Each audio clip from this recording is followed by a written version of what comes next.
Bom dia, irmãos e irmãs. Hoje é dia 6 de agosto. Nós estamos lendo os Salmos de 142 ao 145 no nosso projeto Vida com Deus. Para nós é um prazer estarmos aqui ajudando o pastor, a pastora, o Ademar nesse projeto. E como casal, nós decidimos fazer o projeto Vida com Deus juntos na leitura diária. Eu leio os pares e o César lê os ímpares. A mim coube o Salmo 142 e nele o que Deus falou em meu coração, ele mostrou o que os salmos, né, como a gente tem falado, é mais do que cânticos. Salmos são uma oração. E esse Salmo 142, ele mostra uma oração na hora da angústia e de clamor, né, de lamento, e ele chama e ele se esforça, o salmista se esforça quando ele fala que em alta voz, né, ele suplica, eleva a minha voz, né, ele para alguém, somente alguém que pode resolver o problema, alguém que sabe a direção do que vai acontecer e do que está acontecendo, né? Quando ele diz lá no versículo 3, és tu que conhece o que eu devo seguir, né? Fica claro que Deus sabe para onde a gente deve ir, o que vai acontecer.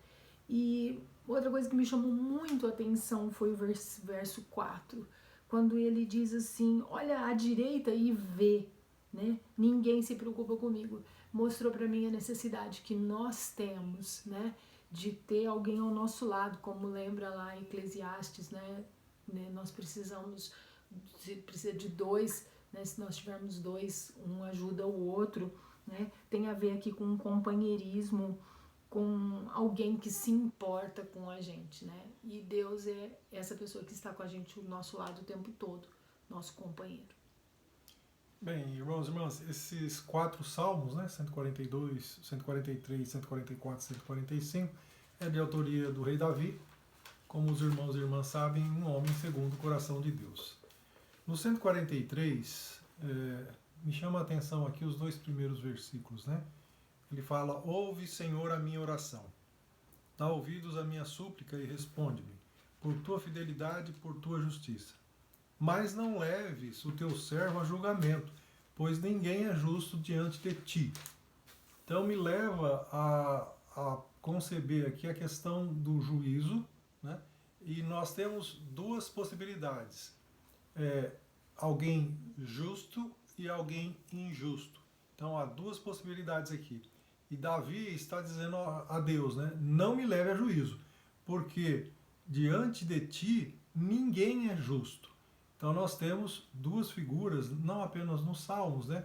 Mas em toda a Bíblia, que há a referência de 2 caminhos. E me lembra os 2 caminhos dito pelos evangelistas Mateus e Lucas, né?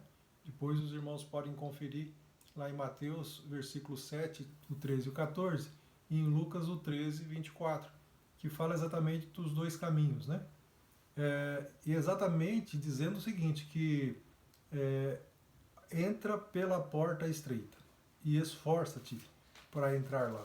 Então nós vamos aparecer diante de Deus num determinado momento, seremos julgados, né? E se você estiver justificado perante o trono de Deus, tudo bem, o sangue de Jesus justifica e te torna justo diante de Deus. Se não tiver, nós sabemos qual é a perdição eterna. Aí já me traz a lembrança também as questão das mortes, né? Nós temos 3 mortes. Nós temos a morte espiritual, que é a queda de Adão no Éden. Então todos nós estamos separados de Deus espiritualmente e nós precisamos de Jesus para fazer essa ponte, para nos religar e nos dar vida novamente junto ao Senhor.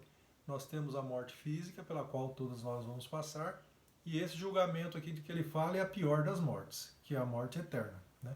Se aparecermos diante do trono branco, sem estar justificado pelo sangue de Jesus, nós estaremos então condenados. E o versículo 10 aqui, que ele diz assim, ó, ensina-me a fazer a tua vontade, pois tu és o meu Deus. Que o teu bondoso Espírito me conduza no terreno plano, me leva à conclusão daquilo que o evangelista João escreve lá no Evangelho de João, no capítulo 15, né? Ele fala da videira, do tronco, dos ramos, né? E onde Jesus diz, sem mim nada podeis fazer.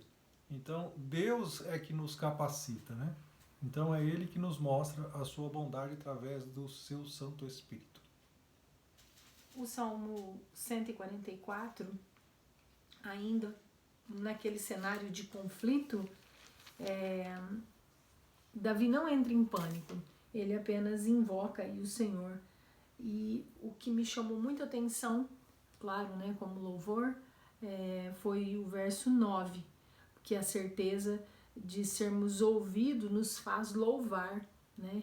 E é Deus que dá a vitória, que o Senhor dá essa vitória. A gente pode ver ao longo do Salmo que ele exalta o Senhor como a rocha era a descrição de uma realeza, e ele vê o Senhor como um aliado, como uma torre forte, como uma torre de proteção, um libertador, um escudo, um refúgio, e que é Ele quem dá a vitória, e dessa vitória nós temos provisão, paz e felicidade. Por fim, o 145, fechando também, me chama a atenção aqui os versículos 8, 13, 17, 18 e 19. Ele fala que nos leva à lembrança dos atributos de Deus, né, as qualidades de Deus, né? Então, Deus é amor e misericórdia, um amor que nós não conseguimos definir, né? Deus é fiel e bom, Deus é justo, Deus é onipotente, onisciente e onipresente. Esses atributos fazem com que Ele esteja sempre próximo da gente, né? Ele realiza os desejos do nosso coração porque Ele nos conhece.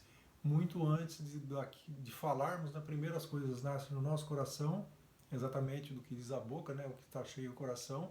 Depois ele vem para a nossa memória, nós articulamos e depois extravasamos através dos órgãos de sentido. Então, nós falamos assim e Deus é conosco nisso. Boa semana a todos, Deus abençoe.